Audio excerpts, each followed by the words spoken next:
Hi hello friends, welcome back to media talks. நான் உங்கள் Mounika. So இந்த வீடியோவில் எதை பற்றி பார்க்க போகிறோன்னா, மேபி இப்போ போன மேரேஜ் ட்ராக் வந்து விஜயோட திட்டமாக இருக்குமோ அப்படிங்கிற மாதிரி எனக்கு லைட்டாக தோணுது.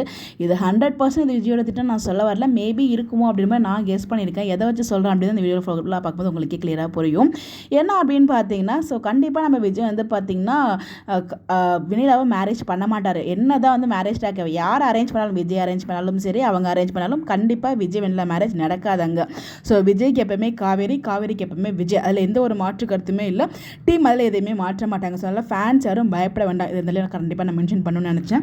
தெரிஞ்சு நம்ம விஜய் வந்து பார்த்தீங்கன்னா எதுக்குமே பயப்பட மாட்டாருங்க. அவர் பயப்படுற ஒரு விஷயம் வந்து பார்த்தீங்கன்னா அவர் காவேரிக்கு ஏதாச்சும் ஆயிருக்கும் அப்படிங்கிற ஒரு ரீசனால் மட்டும்தான் வந்து அவங்க வந்து மேரேஜ் அவருக்கு இன்கேஸ் அவங்க சைட்லேருந்து பிளான் பண்ண காவேரிக்கு ஏதாச்சும் ஒரு மிரட்டல் கொடுத்துருக்கலாம், இல்லைனா ஏதாச்சும் கடத்திருக்கலாம். அங்கே அஜய் வேற இல்லை. ஸோ அதனால் வந்து அந்த மாதிரி ஒரு ட்விஸ்ட்டும் இருந்துகிட்ருக்கு. அப்படி இல்லை அப்படின்னா எனக்கு தெரிஞ்சு இந்த பிளான் ஃபுல் அண்ட் ஃபுல் வந்து விஜயோட இருக்க ஹைலி சான்சஸ் இருக்குது. அவங்க சைடில் இல்லைன்னா விஜயோட எப்படி இருக்குன்னா, ஸோ மாமா வந்து பார்த்தீங்கன்னா ஃபுல்லாக வந்து விஜய் கிட்ட சரண்டர் ஆகிட்டார். என் பக்கம் எந்த தப்புமே இல்லை, எனக்கு புரியுதுப்பா, அவங்க பண்ணுறது தப்புன்னு தெரிஞ்சும் என் வழியே எல்லாமே என்னோட அக்கா பொண்ணுக்கு ஏதாவது ஆகிடுமோ அப்படிங்கிற ரீசனுக்காக தான் வந்து இப்போ நான் சப்போர்ட் பண்ணிட்டு இருக்கேன். நான் மாறினா கூட வெளியில் மாற மாட்டா அப்படிங்கிற விஷயத்தை அவர் சொல்லுவார். அப்போ அதை நான் பார்த்துக்கிறேன், விட்டுருங்க அப்படிங்கிற மாதிரி சொல்லிட்டு தான் பசுபதியை போய் மீட் பண்ணி ஒரு சம மாசான ஃபைட் நடக்கும். ஸோ அவர் வந்து எதுக்குமே பயப்பட மாட்டாருங்க. நான் கூட நினச்சேன் ஆக்சுவலாக வந்து அவர் அமைதியாக இருந்தார் இல்லையா, கான்ட்ராக்ட் பற்றி பேசும்போது எது விஜய் ஏன் பேசலையே அப்படிங்கும்போது நமக்குமே ஒருத்தவங்க வந்து கமெண்ட் பண்ணியிருந்தாங்க, அவர் அமைதியெல்லாம் இல்லை யோசிச்சுட்டு இருந்தார் அப்படின்னு சொல்லிட்டு. ரூமில் இருக்கும்போது ஒருத்தவங்க வந்து இன்னொருத்தவங்களும் கமெண்ட் பண்ணியிருந்தாங்க. ரூமில் இருக்கும்போது அவங்க வந்து சொல்லியிருப்பாங்க கான்ட்ராக்ட் பற்றி பேசும்போது நானும் அவருக்கு புறாட்டே தான் வாழ்ந்துட்டு இருக்கோம் அப்படிங்கிற மாதிரி ஓப்பனாக ஆயிருப்பாரு. ஸோ கான்ட்ராக்ட்லாம் அவர் பயப்பட மாட்டார் அப்படின்னு மாதிரி நமக்கு ரெண்டு பேர் வந்து ரெண்டு விதமாக மெசேஜ் பண்ணியிருந்தாங்க. ஸோ நானுமே அதை அக்செப்ட் பண்ணுறேன். பிகாஸ் கண்டிப்பாக வந்து விஜய் அதுக்குமே பயப்பட மாட்டார். அவர் பயப்படுற ஆள் கிடையாது எதுக்குமே.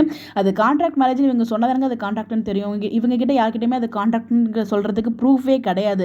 அந்த ப்ரூஃப் வந்து தாத்தா கிட்ட இருக்குது. அப்படிங்கிறப்ப இது எப்படி கான்ட்ராக்ட் அக்செப்ட் பண்ணிக்க முடியும் அப்படிங்கிறதுனால அது ஒரு பக்கம் வந்து யோசனை இருக்குது. பட் எனக்கு தெரிஞ்சது விஜய் பயப்பட மாட்டார் கான்ட்ராக்டருக்குலாம் என்னை பொறுத்த வரைக்கும். ப்ளஸ் அதுக்காக தான் அவர் வந்து மேரேஜ்க்கு ஒத்துக்கிறாரு அப்படிங்கும்போது எனக்கு ஒரு 5% வந்து நம்ம அது டவுட் பண்ணலாம். மேபி சான்சஸ்க்கு மேக்ஸிமம் வந்து இருக்கிறது ஹைலி சான்சஸ் கிடையாது. ஸோ இது வந்து எல்லாமே வந்து பார்த்திங்கன்னா அந்த பசுபதி வந்து செம்ம கோவத்தில் இருப்பார். இப்போ ஏன்னா வந்து பார்த்திங்கன்னா செம்மையாக அடி வாங்கியிருக்காரு. அதுவும் கடைசி அந்த நாக்கெலாம் வேறு லெவல் நாக்கு. ஸோ கண்டிப்பாக உடனே இந்த சூடாக வந்து ஏதாச்சும் பண்ணணும் விஜய்க்கு அப்படிங்கிற ஒரு ரீசனால் வந்து பார்த்திங்கன்னா இவர் ஏதோ பிளான் பண்ணுறாரு. இந்த ஒரு பிளான் அவங்க என்ன பிளான் பண்ணுறாங்க அப்படிங்கிற விஷயத்த மாமா வந்து எல்லாத்தையுமே ஒப்பிச்சிட்டார் இல்லையா. மாமாவுக்கு தெரிஞ்சிருச்சு விஜயோட ஃபுல் ஃபேஸ் வந்து இதுதான். விஜய் வந்து காவை விட்டு வரமாட்டார், அவரோட கோவத்தையும் வந்து பார்த்துட்டார். அப்படிங்கிறப்ப இதுக்கப்புறம் விஜய்க்கு ஆப்போசிட் எதுவுமே பண்ண போகிறதில்ல. மேபி விஜய் வந்து பார்த்தீங்கன்னா இது நீங்கள் எனக்கு சப்போர்ட் பண்ணணும் அப்படிங்கிறதுக்காக நீங்கள் வந்து அவங்க என்ன பண்ணுறாங்க அப்படிங்கிற விஷயத்த மாமா மூலயமா வந்து விஷயத்தெல்லாம் வாங்கி ஸோ அதுக்கு வேறு ஏதாச்சும் பின்னாடி ஒரு பேக் பிளான் வச்சிருக்கலாம். ஏதாச்சும் ஒரு ஃபயரான மாசான மூவ் வந்து வச்சிருக்கலாம். ஏதோ ஒரு பிளான் பண்ணுறாங்க, அதுக்கு இவர் வேறு மாதிரி ஒரு பிளான் மூவ் பண்ணலாம். அப்படி இல்லைன்னா இந்த ஒரு மேரேஜ் பிளானை இவரே வாலண்டியராக வந்து பார்த்தீங்கன்னா வெண்ணிலாக்கு வேற ஒருத்தரோட மேரேஜ் பண்ணுறதுக்காக ஒரு பிளானை கூட இவர் வந்து மாமா மூலயமா அவங்க கிட்ட வந்து திணிக்கலாம். ஏதோ ஒன்று பண்ணியிருக்கலாம். ஏதோ ஒன்று நடக்குதுங்க. அது இது வந்து பார்த்தீங்கன்னா விஜயோட பிளான் இருக்கிறது ஹைலி சான்சஸ் இருக்குது என்னை பொறுத்த வரைக்கும். இல்லை அப்படின்னா விஜய்க்கு வந்து கண்டிப்பாக மாமா மூலயமா ஏதோ ஒரு உதவி வந்து கிடைக்கும். என்னோட கேஸ் இதுதான். ஒன்று விஜய் மூலயமா இந்த திட்டம் வந்து போகும், இல்லைனா மாமா கிட்டேருந்து இவர் வந்து ஹெல்ப் எடுத்து அவங்க என்னதான் பிளான் பண்ணுறாங்க அப்படின்னு சொல்லிட்டு. எதுவாக இருந்தாலும் கண்டிப்பாக என் வந்து விஜய் வெண்ணிலா மேரேஜ் நடக்காது, அதில் எந்த ஒரு டவுட்டுமே இல்லை.